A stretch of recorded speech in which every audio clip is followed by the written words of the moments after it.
नमेकं जगद्बीजमाद्यम्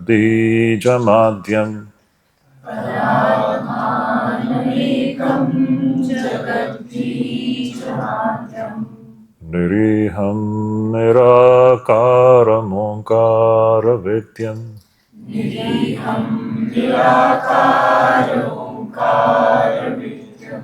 यतो जायते पाल्यते येन विश्वम्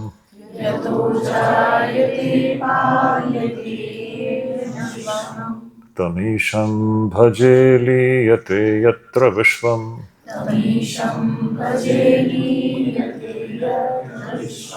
सहना भवतु सहनौ भुनक्तु सह वीर्यं करवावहै तेजस्विनावधीतमस्तु मा विद्विषावहै। ॐ शान्ति शान्ति शान्तिः।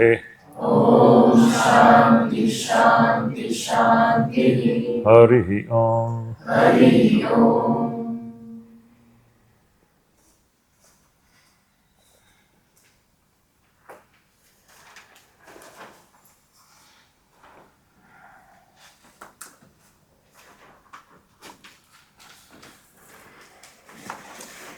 इस सृष्टि में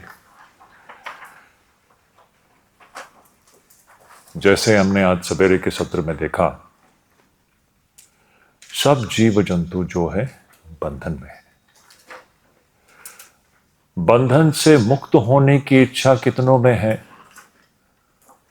बहुत ही दुर्लभ मनुष्यों में ही बंधन से मुक्त होने की इच्छा हमें दिखाई देती है, बहुत ही कम लोगों में। तो देखिए, हमारा जो मुख्य विषय क्या है, हमारा ये अध्ययन का मुख्य विषय है आत्मा का ज्ञान। मैं कौन हूं और इसको प्राप्त करने पर कौन सा प्रयोजन सिद्ध होता है। आत्मा का जो ज्ञान है उसी से व्यक्ति मुक्त होता है, अपने मुक्त स्वरूप को पहचानता है। तो विषय है, ये जो विषय है, ये हम लोग अभी यहां पर गणित नहीं पढ़ रहे हैं, बायोलॉजी नहीं पढ़ रहे हैं या भूगोल नहीं पढ़ रहे हैं। ये एक अद्भुत विषय है जो हमारे शिक्षण पद्धति में आपको कहीं नहीं मिलती। आत्मा को जानने की इच्छा कितने लोगों में है? आप देखोगे ये अत्यंत अत्यंत ही विरल है कि नहीं? आपके आसपास पड़ोसी घरों में, कहीं भी स्कूलों में, कॉलेजों में, मित्र मंडली जो भी है आपका, सब में देखिए सभी लोगों की प्रवृत्ति क्या है? सभी लोग इंद्रियों से विषयों के पीछे पीछे पीछे ही जा रहे हैं। यही सब मनुष्यों की प्रवृत्ति है। बहुत ही विरल ऐसे मनुष्य होते हैं जिनके अंदर यह इच्छा उत्पन्न होती है कि मुझे आत्मा को जानना है। उसका एक मुख्य कारण है, जीवन के एक पड़ाव में यह इच्छा उत्पन्न हो जाती है, क्योंकि जीवन स्वयं हमें सिखाती है। क्या सीख मिलते हैं हमें जीवन से? हम देखेंगे कि किसी भी विचारशील पुरुष को, मनुष्य को, जो विचारशील है, जो विवेकी है, वो इन इंद्रियों के पीछे दौड़ते दौड़ते दौड़ते कहीं तो उसके अंदर एक समझ उत्पन्न हो जाती है कि इसमें कुछ छल है। ये जैसा दिखता है वैसा नहीं है। इंद्रियों का कितना भी हम सेवन कर ले, भोग कर ले, ये तो हमें तृप्त करती ही नहीं है। उलट हमारे अंदर जो भोग की जो वासना है वो और भी तीव्र होती है, और भी वह अग्नि जो है और भी भड़कती है। उल्टा हो रहा है। हम जितना विषयों का सेवन, उपभोग करते हैं, मैं उपभोग की बात करता हूं, मुख्य विषयों का सेवन तो सभी को करना पड़ता है, लेकिन बहुत से ऐसे भोग के वस्तु हैं जिसके लिए तो सारा मनुष्य समाज पागल हो रहा है। उन विषयों का जो उपभोग जो है, सेवन जो है, उससे किसी भी मनुष्य की जो कामना वासना कभी तृप्त हुई है क्या? वो तो और भी धधकती है और भी भड़कती है। ये बात किसी किसी विरल मनुष्य को ही समझ में आता है कि इस ओर मैं जितना भी जाऊं इसका कोई अंत है ही नहीं। जैसे मैंने पहले भी कहा, यह बिल्कुल उसी प्रकार है जिस प्रकार हम किसी गड्ढे में गिरते हैं जिसका कोई तल है ही नहीं। आप अपने मन की आंखों में यह कल्पना करके देख सकते हैं कि आप सचमुच ही कल्पना करके देखिए, अपने रूप को कहीं एक गड्ढे में गिरते हुए देखिए और सोचिए उसका तल ही नहीं है। आप जा रहे हैं, जा रहे हैं, जा रहे हैं और वो चल ही रहा है और वो चलता ही रहेगा जब तक विवेक विचार शुरू नहीं होगा हमारे जीवन में। ये विवेक विचार वह पहला क्षण है जब आप उस गड्ढे से बाहर निकलने का सोचोगे, उस गड्ढे से बाहर निकलने का प्रयास, यानी बंधन से मुक्त होने का प्रयास। तो ये जो अध्ययन हम लोग कर रहे हैं, ये सिर्फ उन्हीं लोगों के लिए है जो कि इस बंधन से बाहर निकलना चाह रहे हैं, दूसरों के लिए नहीं है। ये जो भोगों के पीछे जाना चाहते हैं, जो उस तल रहित गड्ढे में गिरना ही पसंद करते हैं, उनके लिए ये अध्ययन है ही नहीं। वो क्या करेंगे इस विवेक चूड़ामणि को पढ़ के? क्या आप ये विवेक चूड़ामणि अपने दोस्तों को दे सकते हो? वो लोग पढ़ेंगे इसको? नहीं, वो लोग तो छुएंगे भी नहीं इसको। लेकिन जो बंधन से मुक्त होना चाहता है, उसके लिए ये तो उसका प्राण बन जाएगा, प्राण। ये तो उसका एकमात्र आसरा बन जाएगा। शास्त्र जो है वह उसके लिए जीवन मृत्यु से भी अधिक महत्वपूर्ण ऐसा एक चीज बन जाएगा। ये व्यक्ति साधक है। तो कुछ प्रश्न जो सवेरे उठे थे कि उन लोगों का क्या? वेदांत किसी को भी यहां पर आने की बात नहीं करते। वेदांत कोई भी चीज किसी पर कुछ भी थोपा नहीं जा रहा है वेदांत के माध्यम से। शास्त्र वेदांत का सिर्फ इतना ही काम है, पूरे मानव जाति को सत्य बता देना। उसके बाद क्या करना है, इसको लेना है, स्वीकार करना है या नहीं करना है, यह आपके अधीन है। आप देखोगे 99% लोग इसको छुएंगे नहीं। उनको अभी भी संसार का उपभोग ही चाहिए, तो बिल्कुल वो स्वतंत्र है उस ओर जाने के लिए। तो वेदांत किसी को रोक नहीं रहे हैं। हम ये जो पढ़ रहे हैं ये सिर्फ उन लोगों के लिए, अभी हम थोड़े दिनों के लिए हम मान के चलते हैं कि आप लोग सब यह जानने के लिए यहां पर आए हो, इस तल रहित गड्ढे से बाहर निकलने की इच्छा से आप लोग यहां आए हो। आप लोग इस इच्छा से आए हो कि आप लोग जानना चाहते हो कि आपका सत्य स्वरूप क्या है। अगर यह इच्छा आपको यहां पर लेके आई है, तब ही ये अध्ययन आपके लिए प्रासंगिक है। नहीं तो ये किसके लिए है? समझ रहे हैं इस बात को? तो वेदांत तो सिर्फ सत्य बता देती है। अब इस गड्ढे से बाहर निकलने का जो हमारा प्रयास है, उसमें त्याग का सर्वोपरि सबसे बड़ा स्थान है। अब त्याग शब्द से सबको डर लगता है। त्याग, वैराग्य, ये दो ऐसे शब्द हैं जिससे कि सभी लोग भयभीत हैं। अभी आप लोग देखोगे जैसे जैसे हम लोग इस डिस्कशन में आगे बढ़ेंगे, विचार में, ये जो त्याग और वैराग्य जो है, ये मनुष्य जीवन में होने वाला सबसे महत्वपूर्ण एक डेवलपमेंट है। इससे सुंदर एक डेवलपमेंट नहीं हो सकता। लेकिन त्याग क्या है, इसको हम लोग बाद में देखेंगे। त्याग का मतलब कहीं भागना नहीं है। त्याग का मतलब क्या है, हम लोग देखेंगे आगे धीरे धीरे जैसे हम लोग विषय में आगे बढ़ेंगे। तो मैं दोबारा एक बार आगे बढ़ने से पहले आप लोगों को बता देता हूं, कि यहां पर जो चर्चा हो रहा है यह विशेष करके उन लोगों के लिए है जो अपने सत्य स्वरूप को जानने की इच्छा रखते हैं, जो बंधन से मुक्त होना चाहते हैं, जो उस गड्ढे से बाहर निकलने का इच्छा रखते हैं, उनके लिए है। और जब आप आत्मा का ज्ञान प्राप्त करोगे, उससे क्या प्रयोजन सिद्ध होगा? आप अपने मुक्त स्वरूप को पहचानोगे। आज जो हम अपने आप को बंधन में पा रहे हैं, आप देखोगे कि आप कभी बंधन में थे ही नहीं। आप अभी भी मुक्त ही हो। बंधन का सिर्फ हमें एक भ्रम हो रहा है, बंधन का सिर्फ एक आभास हमें हो रहा है। वो क्यों हो रहा है? अज्ञान के कारण हो रहा है। हम आज अपने स्वरूप को नहीं जानते। ये न जानना रूपी जो अज्ञान है, इस अज्ञान के कारण हर जीव अपने आप को बंधन में पाता है। लेकिन सच्चाई में वास्तविकता यह है कि वह अभी भी इस क्षण में हम कोई भी बंधन में नहीं है। हम सब नित्य शुद्ध बुद्ध मुक्त स्वभाव आत्मा हैं, अभी भी इस क्षण में भी। लेकिन हम जानते हैं क्या इस बात को? इस बात को हम लोग जिस दिन जानेंगे तो देखेंगे कि कितनी बड़ी उपलब्धि है।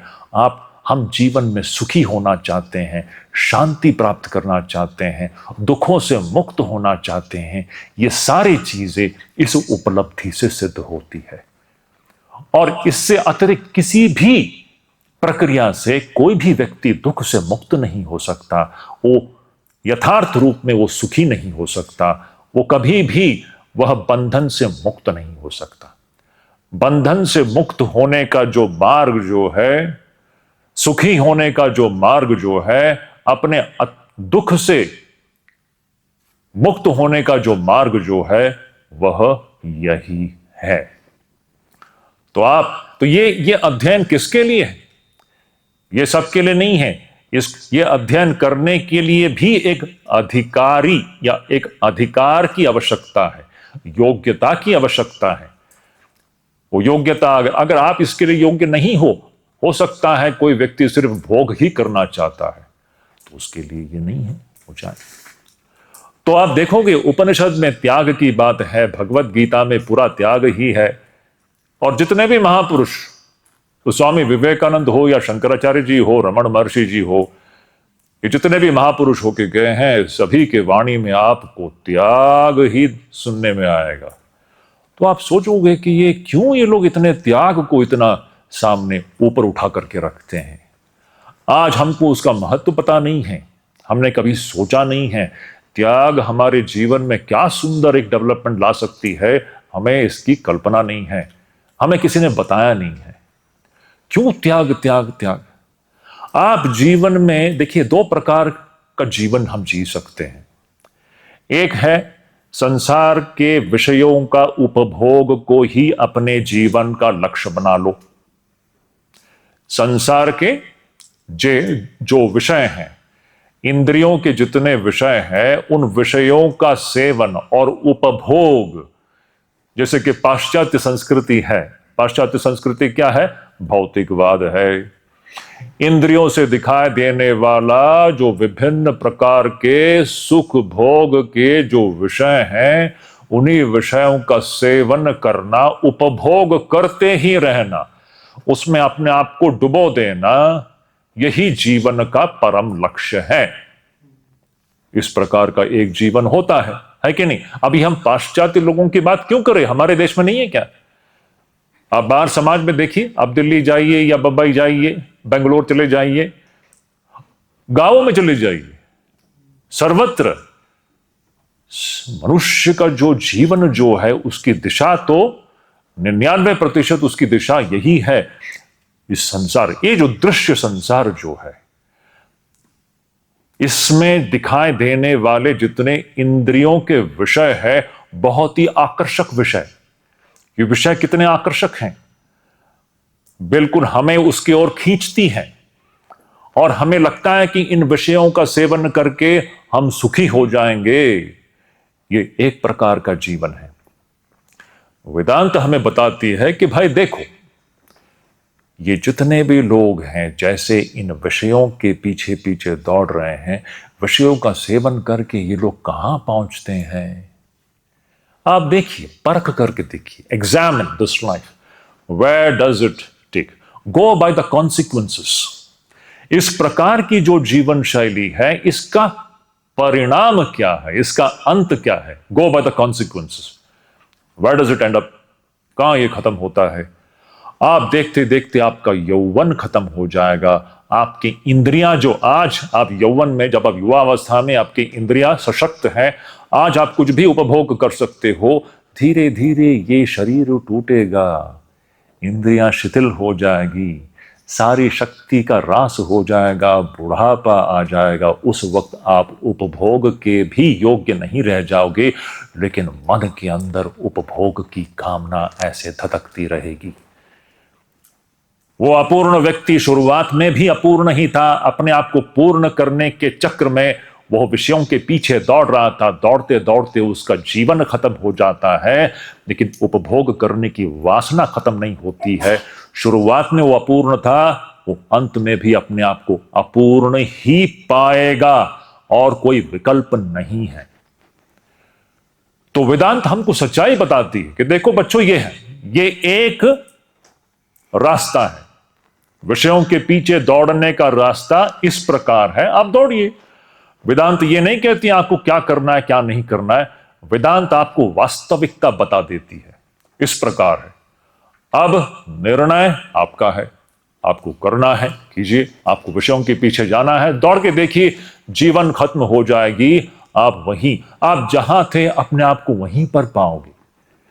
जैसे मैंने कहा, वो एलिस इन द वंडरलैंड की तरह, उसमें जो एक पात्र है, वो पात्र दौड़ते रहती है, दौड़ते रहती है, लेकिन पहुंचती कहीं नहीं है। वो जहां से शुरू की थी, बिल्कुल अपने आप को वहीं पर पाती है। ये सच्चाई है। आसपास अपने जो वृद्ध लोग हैं, वृद्ध लोगों के जीवन को देखिए, कहां पहुंचे हैं ये लोग। 60, 70, 80 साल के जीवन में हो सकता है उन्होंने धन संपत्ति कमा लिया हो, नाम यश प्रतिष्ठा कमा ली हो, लेकिन जीव तो अभी भी अपूर्ण ही है, खाली ही है, वो पूर्ण नहीं हो सकता।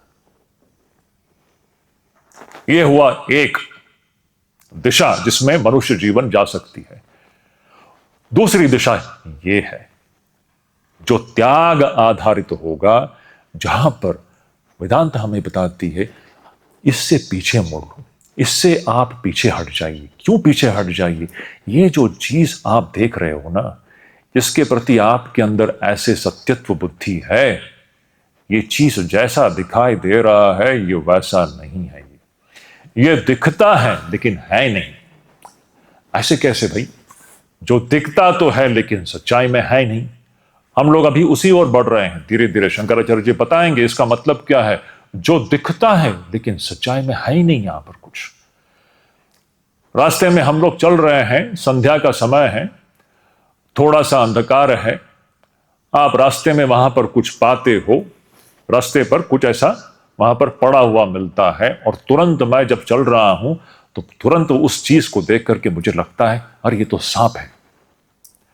सांप को देखते ही, जैसे ही मेरे मन में यह धारणा हो जाती है कि यह सांप है, यह सर्प है, देखते ही मेरे अंदर क्या उत्पन्न होता है? प्रतिक्रिया, भय। भय रूपी प्रतिक्रिया से मैं ग्रस्त हो जाता हूं, भयभीत हो जाता हूं और मैं पीछे हट जाता हूं। लेकिन मैं थोड़ा सा निरीक्षण करके देखता हूं कि मैं जो चीज देख रहा हूं ये क्या है, ये सांप है क्या? जब थोड़ा सा मैंने निरीक्षण करके देखा तो मैंने देखा कि अरे यहां तो सर्प है ही नहीं, ये तो रस्सी है। ये उदाहरण वेदांत देती है। यह रज्जु सर्प का जो उदाहरण है, रज्जु सर्प ऐसे विभिन्न प्रकार के उदाहरण हमें शंकराचार्य जी देंगे कि वास्तविक रूप में हमें कभी कभी जो दिखता है लेकिन वो है नहीं, वो कुछ और ही है वहां पर। उसी प्रकार यहां पर हमें इंद्रियों से कुछ दिखाई दे रहा है। मैं दोबारा कह रहा हूं, हमें यहां पर इंद्रियों से कुछ दिखाई दे रहा है, लेकिन सच्चाई में यह क्या है, यह निरीक्षण का विषय है। इंद्रियों से जो दिखाई दे रहा है आज हमको, ये परीक्षा का विषय है, निरीक्षण का विषय है। आप इस इसको परख करके देखोगे तो इसमें से कुछ और ही निकलेगा। हम आज इसको जो समझ करके बैठे हैं ये वो है ही नहीं। तो किस चीज की आवश्यकता है? परीक्षा की आवश्यकता है, निरीक्षण की आवश्यकता है। हमने आज तक निरीक्षण किया नहीं, इसलिए हमको लगता है कि ये जगत है, ये जगत है, ये जगत है।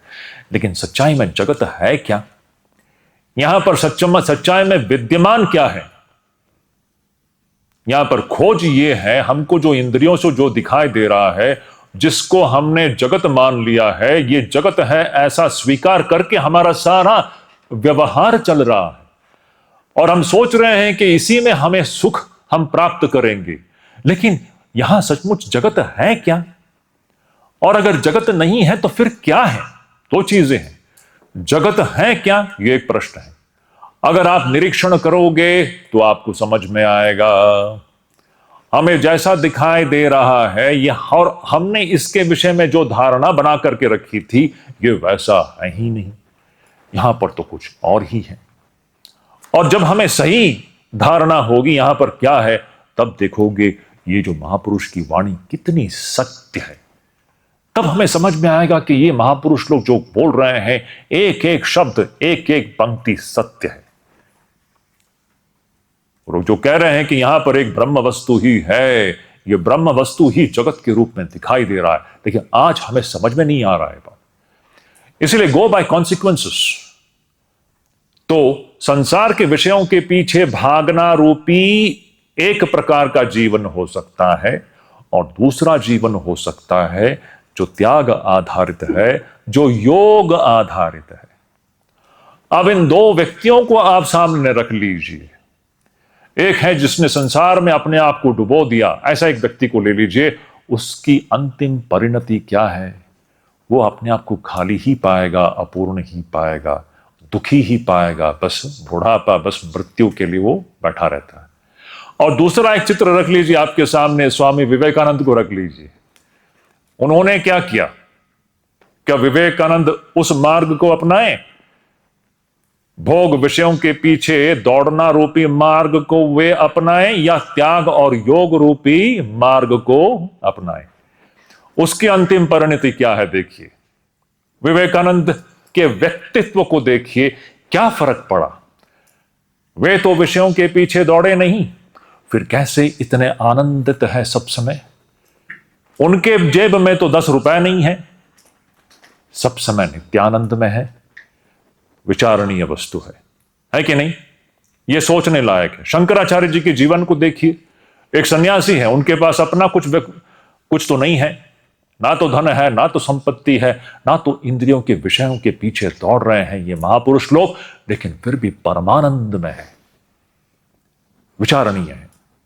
So these are the two paths before अस।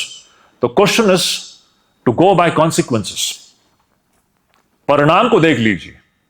इस रास्ते में आगे बढ़ने पर उसका परिणाम क्या होने वाला है। आपके आसपास के जो वयोवृद्ध लोग हैं उनको देखिए, उनके जीवन से हमें सीखना है। उनसे बात करके देखिए कहां पहुंचे हैं हम लोग।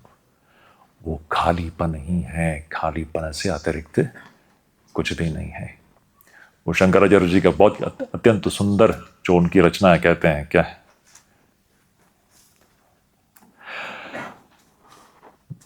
क्या कहते हैं शंकराचार्य जी? कहते हैं, बालस्तावत् क्रीडासक्त, तरुणस्तावत् तरुणी रक्त, वृद्धस्तावत् चिंतामग्न, परमे ब्रह्मणि कोपि न लग्न, भज गोविंदम भज गोविंदम गोविंदम भज मूढ़मते, संप्राप्ते सन्निहिते मरणे, नहीं नहीं रक्षति टुंकरं करणे।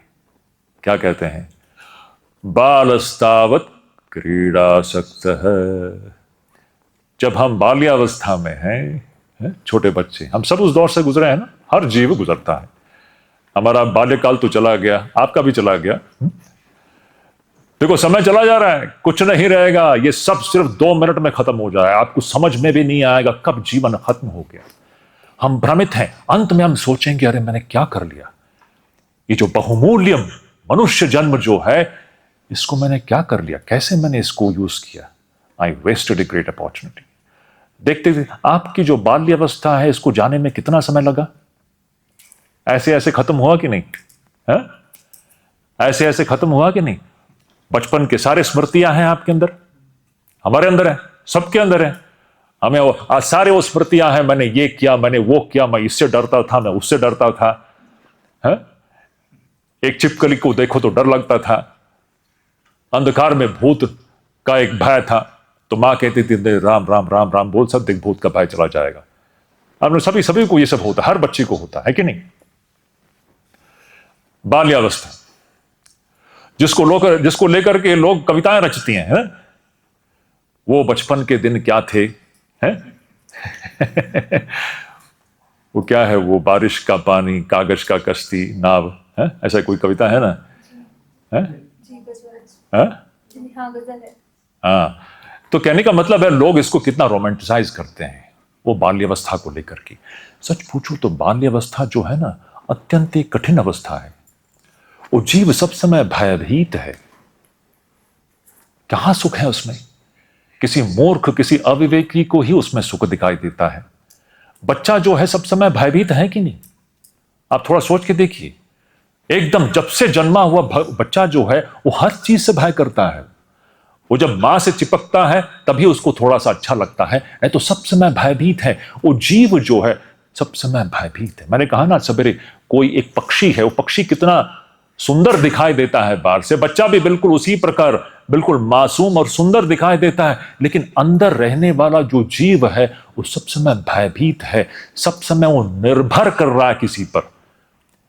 वो जो पराधीनता जो है वो अपने आप में एक दुख है। बच्चा तो पूरी तरह से एक पराधीन जीव है, हर चीज के लिए वो दूसरे पर वह डिपेंड कर रहा है, सब समय भयभीत है। मां थोड़ा सा यहां वहां चली जाए तो डर लगता है, रोने लगता है कि नहीं? एक छिपकली अगर यहां वहां आ जाए तो रोने लगता है, कमरे में अंधकार हो तो डर लगने लगता है, फिर घर में बड़ों का डर, स्कूल में टीचरों का डर, टीचरों से मार खाना है। ये इस प्रकार बाल्यावस्था चलता है। तो देखिए ये शंकराचार्य जी कह रहे हैं वहां पर, बालस्तावत क्रीड़ा सकता, बचपन गुजर गई कैसे? खेलते खेलते, खिलौनों से खेलते खेलते, क्रीड़ा क्रीड़ा, हम खेलते हैं, खिलौनों से खेलते हैं, देखते देखते बाल्यावस्था खिलौनों से खेलते खेलते खत्म हो जाती है। हमें समझ में भी नहीं आया। अच्छा, बच्चा कभी भी ब्रह्म चिंतन करता है क्या? वो नहीं करेगा, वो तो खिलौनों से खेल रहा है। अब ये खिलौनों से खेलना सिर्फ बच्चे ही नहीं, सभी लोग सिर्फ खिलौनों से खेलने में व्यस्त हैं। लिख के रख लीजिए, सभी लोग, सभी जो बुजुर्ग लोग हैं, सभी जो, हम सब खिलौनों से खेलने में ही तो व्यस्त हैं। सारा जो विश्व प्रपंच क्या कर रही है, विभिन्न प्रकार के खिलौनों से हम लोग खेलने में व्यस्त है। कोई भी सच्चाई को जानना नहीं चाहता। कोई जानना चाहता है क्या? हम सिर्फ हमारे सामने प्रस्तुत विभिन्न प्रकार के जो खिलौने हैं उन खिलौनों से खेलने में ही व्यस्त है कि नहीं? बताइए। और इन खिलौनों से खेल करके आज तक किसी का मन भरा है क्या? प्रश्न है, बहुत बड़ा प्रश्न है। इसी प्रकार सारा जीवन सिर्फ खिलौनों से खेलते खेलते खेलते खत्म हो जाती है। जीवन खत्म हो जाएगा लेकिन तृप्ति नहीं आती। तो बाल्यावस्था वो है, बालस्तावत क्रीड़ा सकता है। बचपन में वो जो बच्चा है छोटे छोटे खिलौनों से खेलता है, उसी में रस पाता है। खिलौना टूट जाए तो रोने लगता है, उसके लिए थोड़ी देर के लिए वो खिलौना बिल्कुल सत्य हो जाता है कि नहीं? गुड्डा गुड्डी का खेल खेलता है कि नहीं? अगर वो गुड़िया अगर टूट जाए, गुड़िया के साथ ऐसा संबंध बना लेता है बच्चा जैसे कि वो सत्य हो। जो सत्य नहीं है उसको सत्य समझ करके बच्चा इमोशनली पूरी तरह से अटैच्ड हो जाता है। और वो गुड़िया अगर टूट जाए तो क्या होता है? देखो कितना आघात उस बच्चे को लगता है। ये सत्य है। देखिए, हम अनुभूति को हम परख करके देख रहे हैं, निरीक्षण कर रहे हैं, जीव कितने प्रकार की अनुभूतियों से गुजर रहा है। ये सत्य है कि नहीं? बच्चा उस गुड़िया के साथ एक ऐसा उसका इमोशनल बॉन्डिंग हो जाता है, उसको लगता है कि ये सचमुच है। उस बच्चे को खाना खिलाएगा, गुड़िया को उसको सुलाएगा, करता है कि नहीं? हम सब कर चुके हैं। और उस गुड़िया को अगर कुछ हो जाए तो जैसे कि उसका ही प्राण निकल जाए। ये सत्यत्व बुद्धि है। जो सत्य नहीं है उसके ऊपर हमारी सत्यत्व बुद्धि हो जाती है और हम बंध जाते हैं और हम बार बार आघात पाते हैं, दुख पाते हैं। सच्चाई में हमारे जीवन में यही हो रहा है। जो सत्य नहीं है उसके साथ हमने ऐसा एक संबंध बना लिया है और हर कदम कदम पर हम दुखी होते हैं, आघात हम पाते हैं, हमें चोट लगती है और हम इसी प्रकार हमारा जीवन चलता रहता है। तो शंकराचार्य जी कह रहे हैं बालस्तावत क्रीड़ा सकता है, बचपन बीत गई खिलौनों से खेलते खेलते। फिर क्या है, बाल्यावस्था खत्म हो गई तो दूसरी अवस्था आ जाती है, वो और भी खतरनाक अवस्था है। तरुणस्तावत तरुणी रक्त है। जब हम तरुण होते हैं, when we come to the teens or youth, when the boy or a girl comes to the teens or youths, this is a very tumultuous phase of human life. ये एक जीवन का ऐसा एक पड़ाव है जिसमें बहुत उथल पुथल होता है, हर जीव को गुजरना पड़ता है। See, we are examining human life. Please understand this point. It's a profound investigation into the human life. इससे ज्यादा इंटरेस्टिंग टॉपिक क्या हो सकता है? हम देख रहे हैं, हम जीवन को देख रहे हैं, इस जीवन से हमें सीखना है। अब तरुण अवस्था में वो जो लड़का है या लड़की है, उसका जो सारा ध्यान कहां है? उसका सारा ध्यान, सारी शक्ति उस ऑपोजिट जेंडर के ऊपर होता है। प्राकृतिक है, इट्स प्राकृतिक। देखिए, हम लोग को जज नहीं कर रहे हैं, we are not passing any judgemental statement. हम लोग ये नहीं कह रहे हैं कि ये सही है या गलत है, ये प्राकृतिक है। ऐसा कोई मनुष्य नहीं हो सकता कि जो इस दौर से गुजरा नहीं हो सकता है क्या? हम सब गुजरे हैं। हम इसको जज भी नहीं कर रहे हैं कि ये सही है, ये गलत है, ये बुरा है। हम सही बुरा की बात नहीं कर रहे हैं, हम वास्तविकता को समझने का प्रयास कर रहे हैं, हम सच्चाई को जानने का कोशिश कर रहे हैं। तो ये तारुण्य जो है, ये तरुण अवस्था जो है, ये ऐसा है जिसमें हर लड़की के लिए उसका सारा ध्यान लड़का हो जाता है और लड़का के लिए लड़की। तरुणस्तावत तरुणी रक्त है। देखते देखते कुछ वर्ष इसी प्रकार, अब देखिए उस वक्त सारी शक्ति उसी ओर चली जाती है। फिर the whole energy is gone in that one direction. कभी भी हम सत्य की ओर हमारा बुद्धि जाती नहीं है। हम विषयों के पीछे पीछे ही दौड़ रहे हैं, ये समझ करके ये सारी चीजें हमें सुखी बनाएंगी। बचपन में हमने जितने खिलौनों से खेल करके आपका दिल भरा क्या?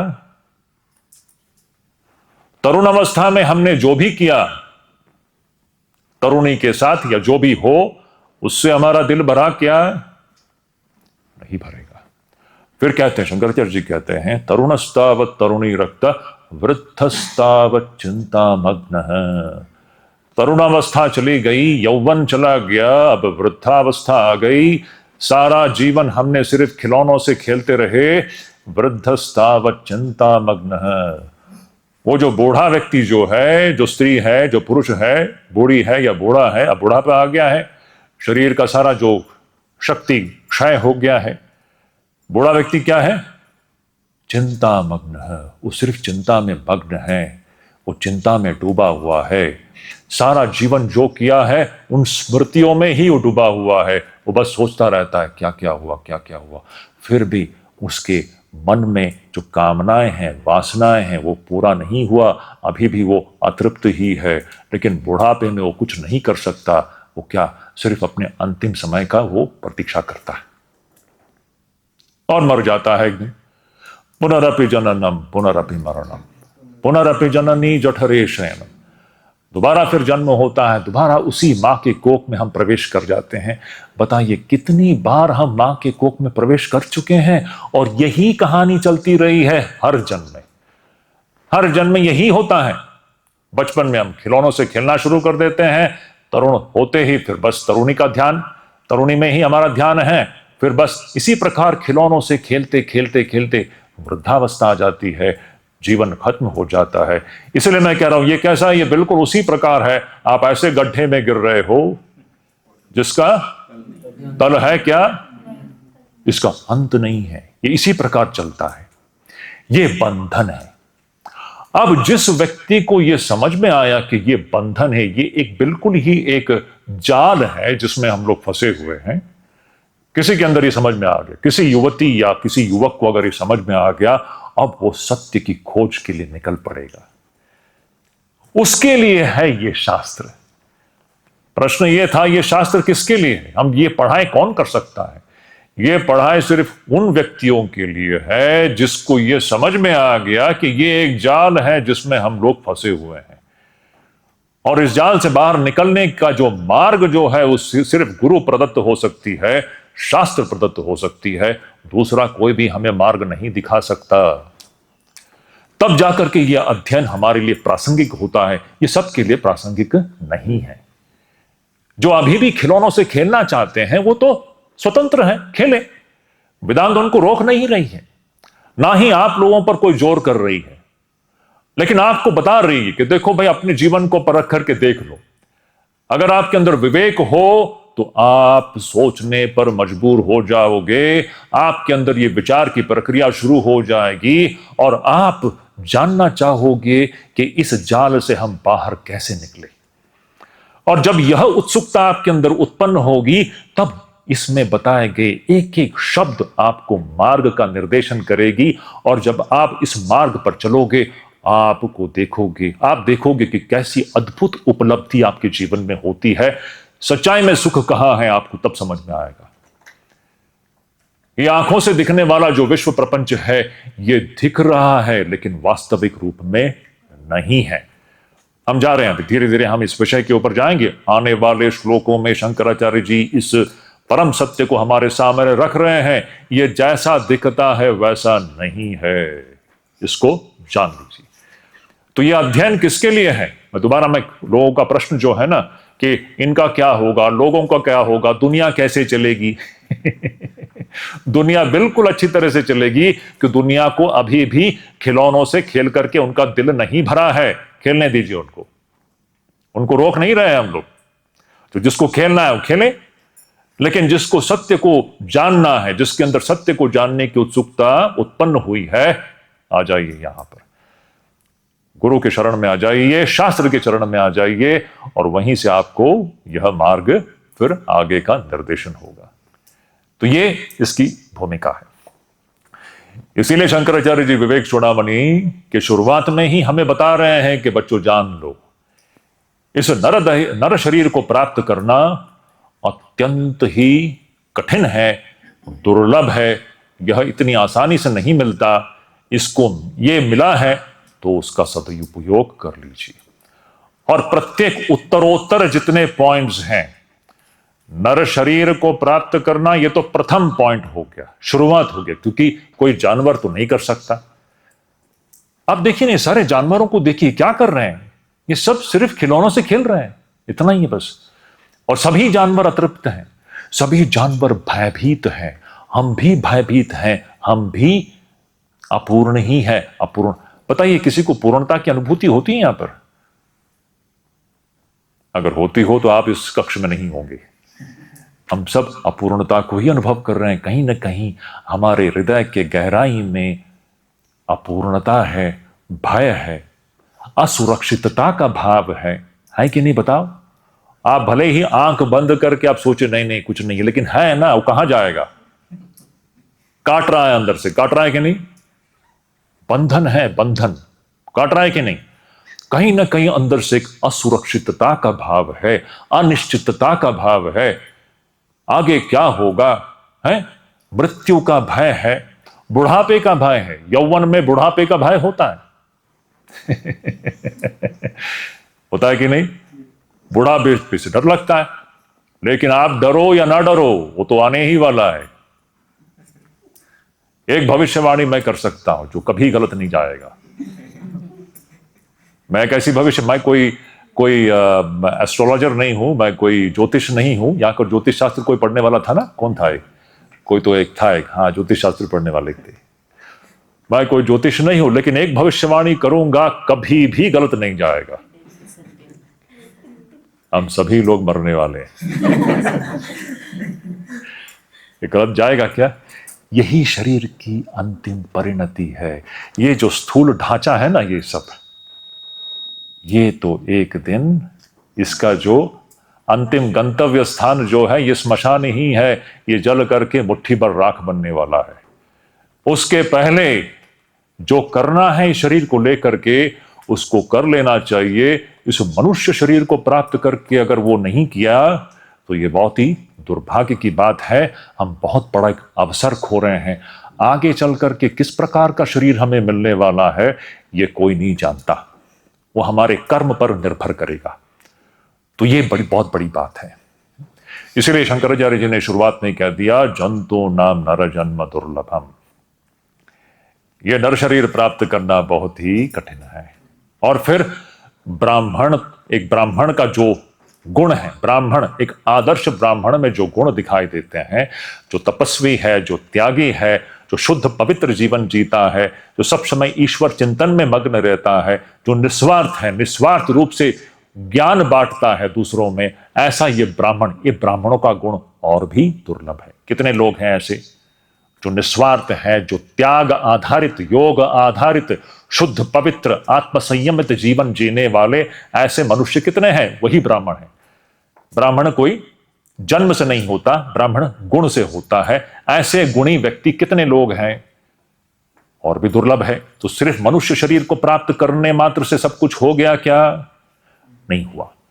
ये जो सद्गुण है, जो हमको एक आदर्श ब्राह्मण में दिखाई देता है, उन गुणों को अर्जित करना और भी कठिन है। और उससे भी अधिक दुर्लभ क्या है? वेद के बताए हुए मार्ग पर निष्ठा, वो तो और भी कम है। हम कितने प्रकार के मार्ग को लेकर के पड़े रहते हैं। पूरा मानव समाज जो है कितने विभिन्न मार्गों पर चल पड़े हैं। कहां पहुंचने वाले हैं? कहां पहुंचने वाले हैं? प्रश्न है। ये सारे मार्ग जो है ना, उस कुएं के अंतर्गत है। ऐसा चित्र कर लो, ये जितने इजम्स है ना, उस कुएं के अंतर्गत है। एक ही मार्ग है जो उस कुएं से बाहर निकलने का रास्ता दिखाता है।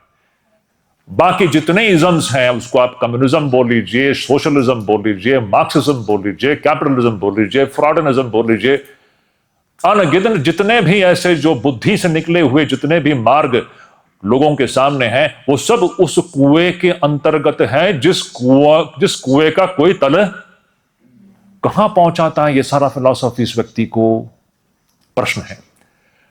सच्चाई में एक ही मार्ग है जो आपको उस कुएं से बाहर निकालने का रास्ता बताता है, सच्चाई में सुखी बनाने का रास्ता बताता है, वो है वेद। कितने लोगों को वेद के बताए हुए मार्ग पर निष्ठा है, और भी दुर्लभ है कि नहीं?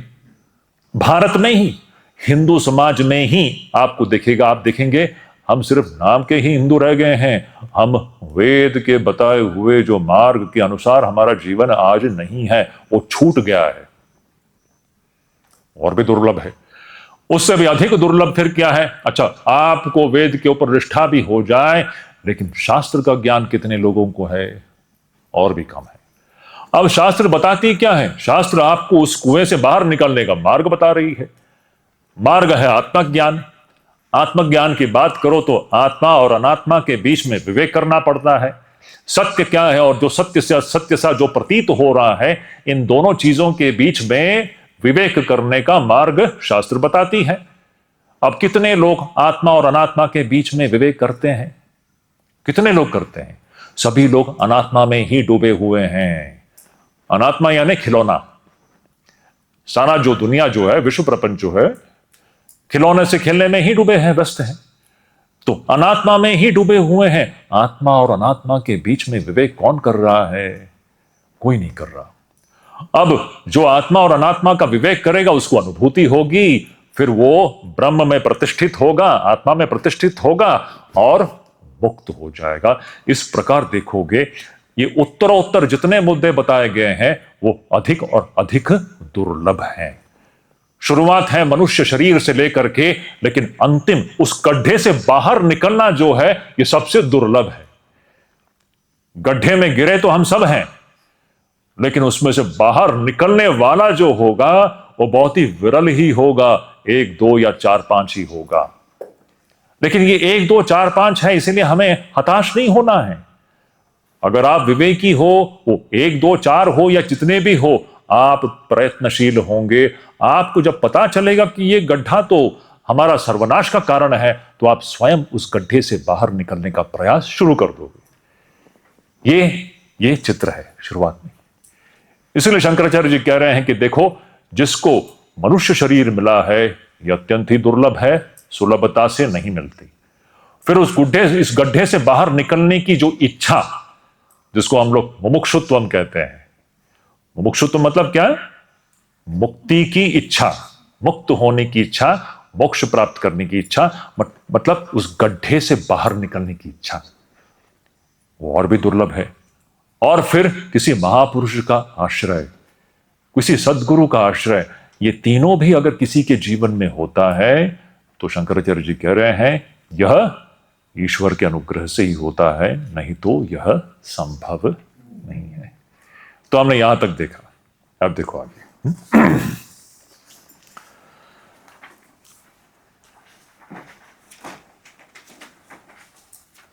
तो यहां तक हमारा हो गया। अब देखिए, हमने तो विवेक चूड़ामणि, हमने जो प्रिंट आउट दिए हैं यहां पर, हम तो सब श्लोक नहीं पढ़ रहे हैं। सब श्लोक पढ़ना संभव नहीं है, 580 श्लोक हैं, 10 दिनों में तो असंभव है। कम से कम 6 महीने लग जाएंगे। अगर पूरे ग्रंथ को पढ़ना हो, तो अच्छी तरह से पढ़ना हो, तो 6 महीने लग जाएंगे। तो हमने कुछ श्लोकों को छांट करके लिया है यहाँ पर, है? तो हम सब श्लोक नहीं पढ़ रहे हैं। तो प्रिंट आउट में सिर्फ कुछ श्लोकों को हमने छांट करके लिया है, और उसके माध्यम से हम इस ग्रंथ के सार को प्राप्त करना चाहते हैं। विवेक चूड़ामणि इस अद्भुत ग्रंथ का जो सार जो है, उसको हम देख रहे हैं, इतना ही। तो हम सिर्फ 50-60 श्लोकों को ही पढ़ने वाले हैं आने दिन वाले दिन में। तो अगला जो श्लोक जो है, जो 6वां है, क्या कहते हैं शंकराचार्य जी वहां पर? कहते हैं, वदन्तु शास्त्राणि यजन्तु देवान्, कुर्वन्तु कर्माणि भजन्तु देवताः, आत्मैक्यबोधेन विनापि मुक्तिः न सिद्ध्यति ब्रह्म शतान्तरेऽपि।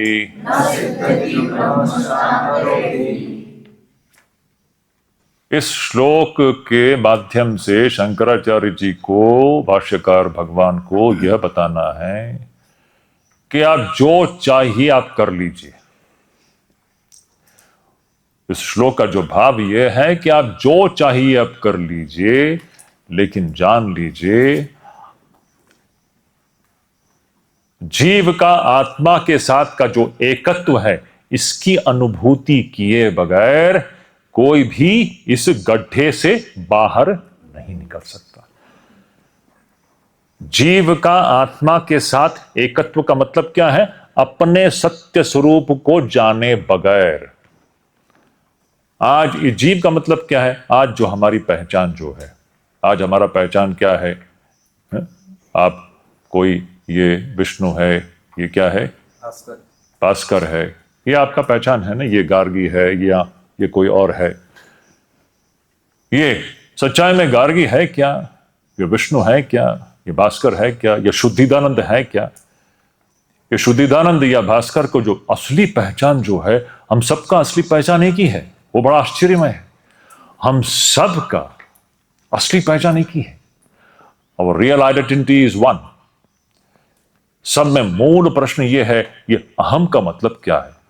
आज हमने इस अहम का एक जो हम जो मान के चल रहे हैं, जिसको हम लोग व्यवहारिक जीव कहते हैं, अंग्रेजी में अगर हम कह सकते हैं इसको, this is our fictional identity. Fictional identity समझते हो? एक आइडेंटिटी जो सत्य नहीं है, जो फिक्शनल है। Today we are living with our fictional identities. This is changing identity, this will go away, it is already going away. ये अभी भी जा रहा है, आप इसको पकड़ के नहीं रख सकते हो। ये जो अभी का जो आइडेंटिटी है, ये स्वामी शुद्धिदानंद वाला आइडेंटिटी, फलाना फलाना, जो आपके आधार कार्ड वाला जो आइडेंटिटी जो है ना, आधार कार्ड में आपका जो नाम रूपी जो आइडेंटिटी है, यह इट्स अ फिक्शनल आइडेंटिटी। ये रहने वाला है क्या? सोच के देखिए, मैं एक उदाहरण आपको बताता हूं। इसी क्षण हम लोग अभी इस जंगल के बीच में है ना, थोड़ा सा आप कल्पना करके देखिए, हम लोग मायावती में इस जंगल के बीच में बैठ करके क्या कर रहे हैं यहां पर? आप तो कोई सिनेमा हॉल में नहीं हो, हैं? यहां पर इंद्रियों को भड़काने वाला कोई चीज है ही नहीं, है? इंद्रियां शांत है, मन शांत है। इस जंगल के बीच में आप लोग क्या कर रहे हो यहां पर? आप सब युवक युवतियां हो। बहुत ही अद्भुत चीज है, ये ईश्वर के अनुग्रह से ही होता है, नहीं तो संभव नहीं है ये। पहली बात। दूसरी बात, आप थोड़ा सा कल्पना करके देखिए, इस जंगल में पिछले 10-15 मिनट में, सोच के देखिए, कितने जीव जंतुओं का जन्म भी हो गया और मृत्यु भी हो गया। सच्चाई है कि नहीं? पिछले 15 मिनट में आप कल्पना नहीं कर सकोगे इन जंगलों में कितने छोटे छोटे जीव जंतुओं का जन्म भी हो गया और ये कल्पना है या वास्तविकता है? हम यहां पर बैठ करके हमको लग रहा है कि सब कुछ ठीक ठाक है। सब कुछ ठीक ठाक है क्या? जिस प्रकार ये जीव जंतु उत्पन्न होते हैं और खत्म भी हो जाते हैं, उसी प्रकार यह भी है। यह कब खत्म होगा किसी को समझ में भी नहीं आएगा। जो भी उत्पन्न हुआ है वो खत्म होने के लिए ही उत्पन्न हुआ है। बिल्कुल जैसे कि पानी के सतह पर बुलबुले कैसे उठते हैं, बुलबुले हम देखते हैं ना, बुदबुदे कहते हैं, बुलबुले कहते हैं, बुलबुले कहते हैं ना। पानी है, समुद्र के ऊपर उठने वाले जो बुलबुले हैं, bubbles, these bubbles emerge and disappear, emerge and disappear, emerge and disappear. Is this not the fact of this creation? Any doubt? How many creatures have come into existence and they have disappeared within few minutes, last few minutes? Are there anyone shedding tears for them? कोई उनके लिए रो रहा है क्या? Are anyone shedding tears for them? But if something goes wrong in your circle, if something goes wrong, आपके परिसर में जिसके साथ आपने संबंध, अभी उनके साथ हमने संबंध नहीं बनाया तो आपको दुख नहीं हो रहा है, कुछ फर्क ही नहीं पड़ रहा है। लेकिन जिसके साथ आपने संबंध बना लिया हो, वहां कुछ गड़बड़ हो जाए तो विचार नहीं है। ये सब विचार का विषय है। हम लोग फंसे हुए हैं कहीं तो भी, हमारा दृष्टि संकीर्ण हो गया है। जो सत्य नहीं है उसको सत्य समझ करके उसके साथ हमने संबंध बना लिया है और हम कठिनाई में हैं। और आप समझते हो कि इसको पकड़ करके आप जीवन में कभी सुखी होंगे? एक बुलबुला दूसरे बुलबुले को पकड़ रहा है। अब पहले यह समझना होगा कि आप बुलबुले हो या नहीं। आपका जो आइडेंटिटी है, ये इसकी वास्तविकता क्या है? Is it not just like a bubble? ये कभी भी टूट सकता है कि नहीं? टूट सकता है कि नहीं? कुछ ही दिन पहले अत्यंत दुखद घटना हुई, वो जो अहमदाबाद में जो एयर क्रैश हुआ। उस प्लेन में उठने से पहले किसी को भी यह कल्पना थी बुलबुलों के समान सब गायब हुआ कि नहीं? ये कभी भी हो सकता है। आप में से मुझे कितने लोग बताइए, आप में से कोई भी कह सकता है कि कल सवेरे तक यह बुलबुला टिका रहेगा? Can you be sure that tomorrow morning we will be alive to see this classroom? No, it's a question. Can you be sure that we are going to be alive till tomorrow morning to be in this classroom? No one can be sure. This is just like a bubble. इसलिए जैसे मैंने कहा ना, ये जैसा दिखता है वैसा नहीं है, लेकिन उसके प्रति हमारे अंदर एक अद्भुत, एक सत्यत्व बुद्धि है। हमको लगता है यही सत्य है। ये सत्य है क्या? प्रश्न है, निरीक्षण का विषय है। जैसे मैंने कहा, पिछले 15 मिनट में कितने ऐसे जीव जंतु इस सृष्टि में आकर के चले भी गए हैं। हम क्या उस सृष्टि के बाहर हैं क्या? हमारी भी वही दशा है। ये कभी भी टूट सकता है। टूट सकता है कि नहीं? कितने बुलबुले, आपके आसपास के बुलबुले ऑलरेडी टूट करके चले भी गए हैं। वो जब जीवित थे उस वक्त भी प्रश्न ये है क्या वास्तविक रूप में जीवित था? वो व्यक्ति था क्या या कुछ और था? आज जब ये बुलबुला सामने है, इस वक्त भी एक्चुअली इस बुलबुले के अंदर क्या है, विद्यमान क्या है, सच्चाई क्या है, मैं कौन हूं? आप जब तक इस शरीर के साथ अपना संबंध बना रहे हो तब तक आपको यही लगेगा कि मैं ये हूं, लेकिन आप सच्चाई में आप इस बुलबुले के समान शरीर में ही आप सीमित हो क्या? आपका सत्य स्वरूप वेदांत यह कहेगी कि आप वो बुलबुले नहीं हो, आप वह पानी हो जिसमें ये बुलबुले उठ रहे हैं और टूट रहे हैं।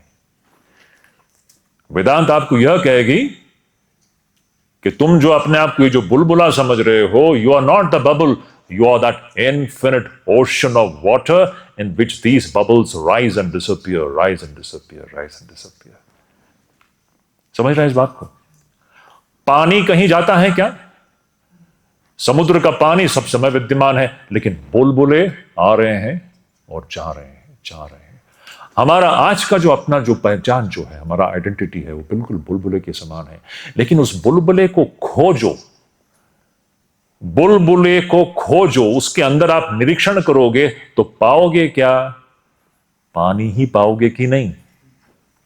बुलबुले को खोजने जाओगे, एक लहर को खोजने जाओगे तो क्या मिलेगा आपको? समुद्र मिलेगा। तो क्या है? समुद्र ही सत्य है कि नहीं? ये बुलबुला जैसा दिखाई दे रहा है अपने आप में सत्य है क्या? ये बुलबुला सत्य सा दिखता है, लेकिन ये सत्य है ही नहीं।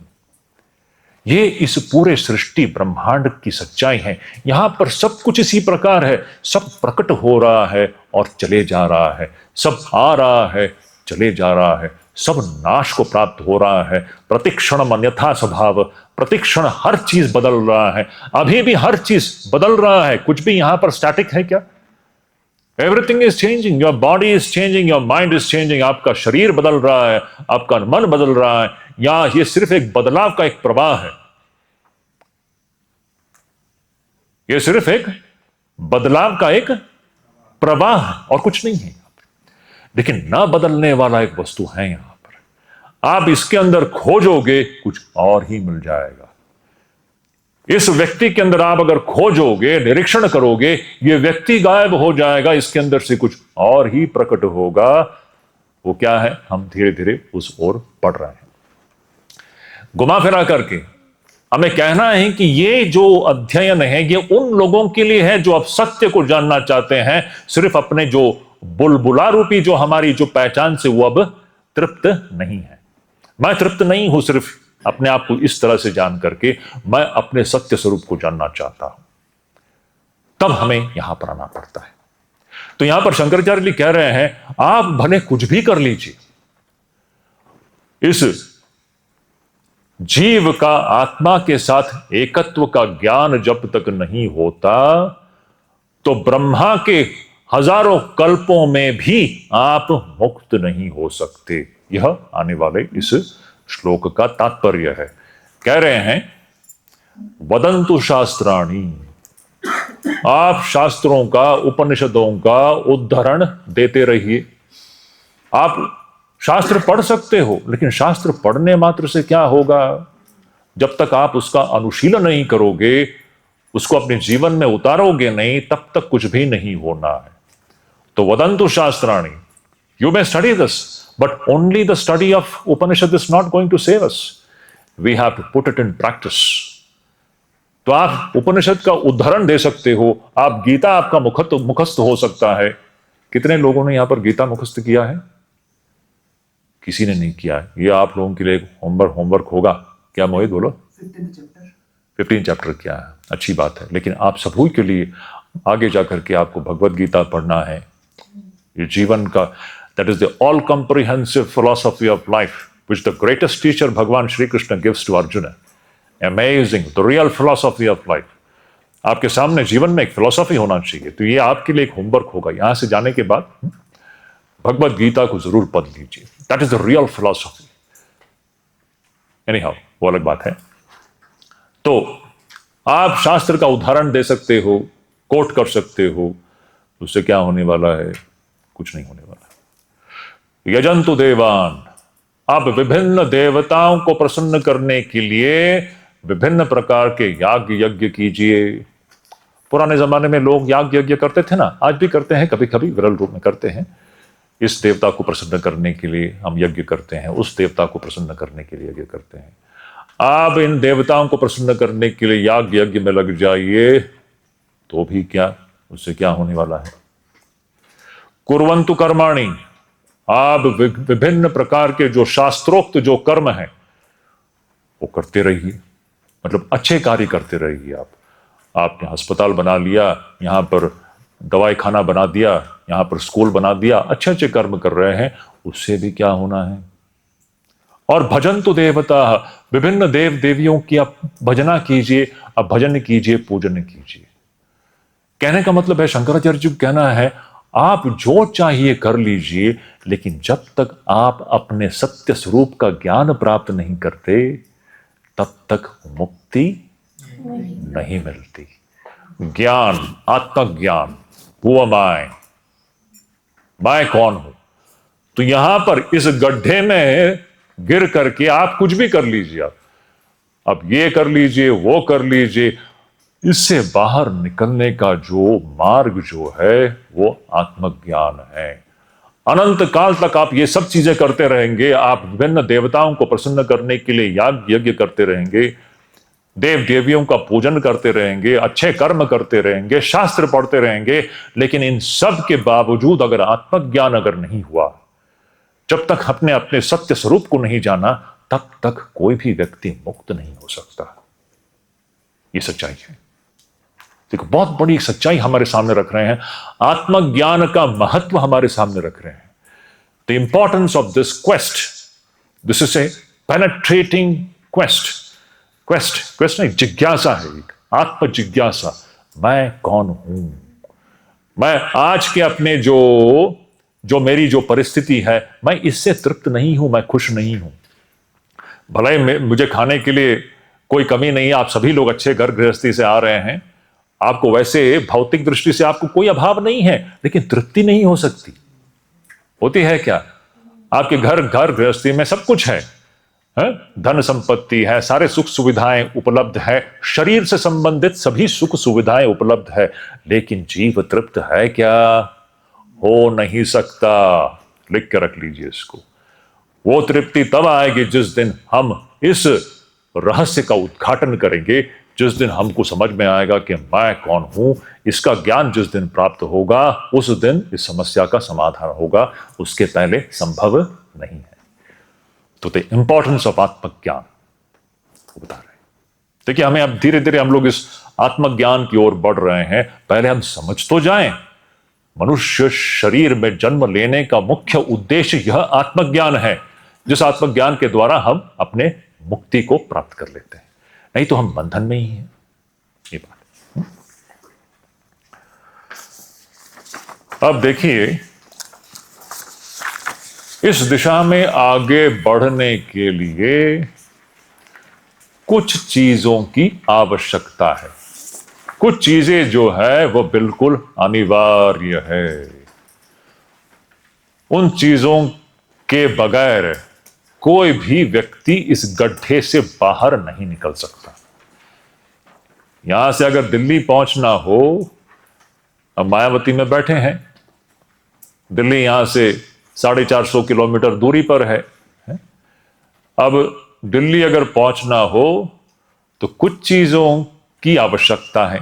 या तो आपके पास एक गाड़ी होनी चाहिए, आप कहोगे कि आप पैदल जाओगे, तो ठीक है, पैदल जाने के लिए भी तो हाथ पे कुछ सामग्री, कुछ भोजन की सामग्री तो होनी चाहिए, उसके बगैर आप जा पाओगे। अगर आप पैदल जा रहे हो तो भी कुछ चीजें तो आवश्यक हैं ही। जलपान तो लगेगा ही ना, आप खाना पीना खाए बगैर तो आप नहीं जा सकते हो। अगर गाड़ी है तो गाड़ी में पेट्रोल होना चाहिए, सिर्फ गाड़ी होने से भी नहीं चलेगा। ड्राइवर हो सकता है तुम खुद चला लो, और खुद नहीं चलाओगे तो फिर ड्राइवर की आवश्यकता है। मतलब कुछ चीजों की आवश्यकता है दिल्ली तक पहुंचने के लिए। अब उसके बगैर हम वहां नहीं पहुंच पाएंगे। बिल्कुल उसी प्रकार है, इस गड्ढे से बाहर निकलने के लिए हमें कुछ चीजों की आवश्यकता है। अब देखिए, सब कुछ यहां पर अटकेगा। कहां अटकेगा? आपको गड्ढे से बाहर निकलना है या नहीं, यह प्रश्न है। आपको बहुत सोचना पड़ेगा कि आप पहले अपने आप को आप गड्ढे में पा रहे हो या नहीं। आपको स्वामी जी मैं कहां गड्ढे में हूं, मैं तो अच्छा ही तो हूं। गड्ढे में गिरने का मतलब पहले समझना पड़ता है? कठिन है, सब लोग तैयार नहीं है उसके लिए। इसीलिए फिर ये सब प्रश्न उठते हैं कि स्वामी जी उनका क्या होगा, सभी लोग अगर गड्ढे से बाहर निकल जाए तो फिर गड्ढे में कौन होगा? है ना, ये सृष्टि एक गड्ढे के समान है, अगर सभी इसमें से बाहर निकल गए तो सृष्टि खत्म हो जाएगी। उनका वो प्रश्न था, लेकिन सभी बाहर नहीं निकलेंगे, सभी उसके लिए तैयार नहीं है, तो हम अब किस गुट में हैं? यह प्रश्न है। क्या हम उस गुट में हैं जो कि गड्ढे में अपने आप को मस्त पा रहे हैं, उस गुट में हैं, या इस गुट में हैं? दूसरा गुट क्या है? जो हम भले ही भौतिक दृष्टि से सब कुछ है, घर में खाना पीना है, धन संपत्ति है, सारे सुख सुविधाएं हैं, सब कुछ है, भविष्य की चिंता नहीं है, लेकिन जीव तो अतृप्त है ना।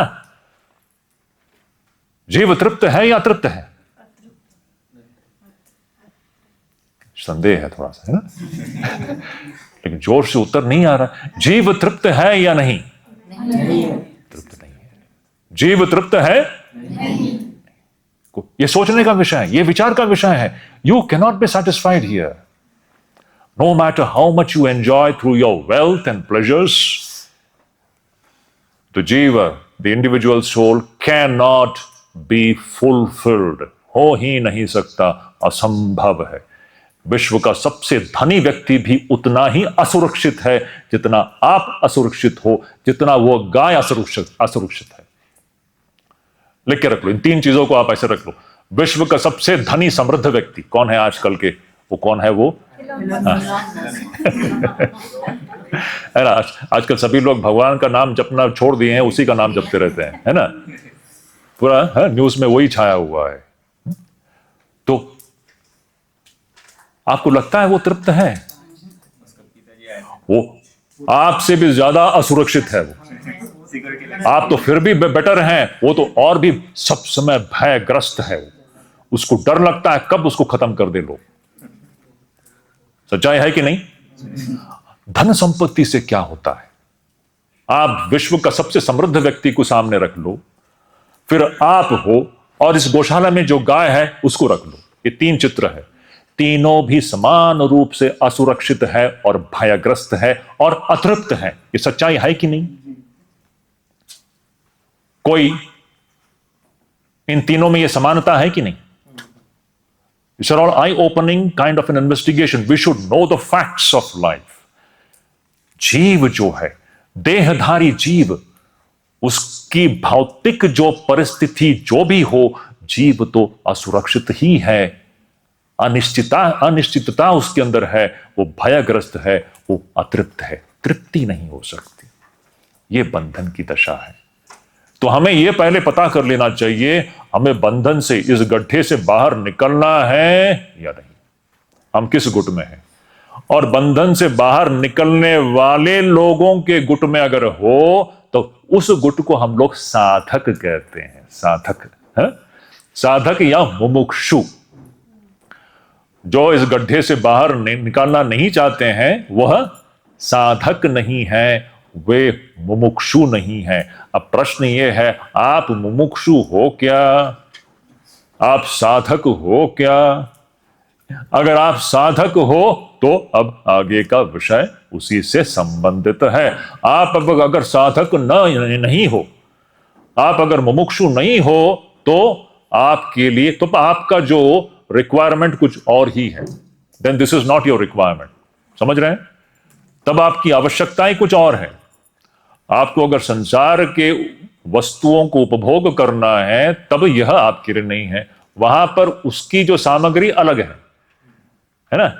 आपको अगर सिनेमा थिएटर जाकर के वहां कुछ मौज मस्ती करना हो तो विवेक चूड़ामणि उसका रास्ता नहीं दिखाएगा आपको। दिखाएगा क्या? विवेक चूड़ामणि या भगवत गीता या उपनिषद जो है आपको यह नहीं बताएगा कि किस प्रकार दिल्ली के किसी सिनेमा हॉल या किसी पार्टी हॉल में जाकर के पार्टी करना है। उसके लिए दिखाने वाले बहुत सारे दूसरे विद्वान लोग बैठे हुए हैं, है ना। वो आपको रास्ता दिखाएंगे कि भाई कैसे वहां जाकर के मौज मस्ती करना है, लेकिन उसका परिणाम क्या है, वो आपको तृप्त करता है क्या, ये सब प्रश्न है। हमें पूछ लेना चाहिए अपने आप से। और अगर आप इस गड्ढे से बाहर निकलना चाहते हो, उस गुट को आप लोग बिलोंग करते हो, तब विवेक चूड़ामणि या भगवत गीता उपनिषद यही आपके साथी हैं, आपके यथार्थ मित्र हैं। यही आपको रास्ता दिखाएगा इसमें से बाहर निकलने का। तो हम लोग अभी यहीं पर इसको छोड़ देते हैं।